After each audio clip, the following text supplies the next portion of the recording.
Nung bago kong security guard, merong nagtanong sa akin, what is security? And what is security job? Eh di nag-isip ako. Wala akong may sagot kasi wala akong idea eh.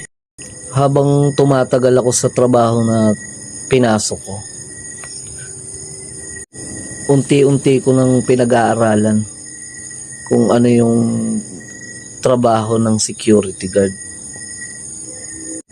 at ang duties and responsibilities ng isang security. So, nag-research ako. What is security? Security means is the state of being free from danger or threat, o yung ligtas sa anumang uri ng peligro o banta. Eh ano naman yung security job? Security job is to save lives, properties, and information.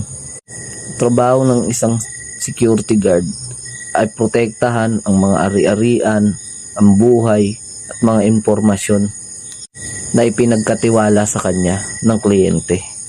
The security guard job is to patrol and inspect the people and building in an effort to prevent a crime against fire, theft, vandalism, terrorism, and illegal activities.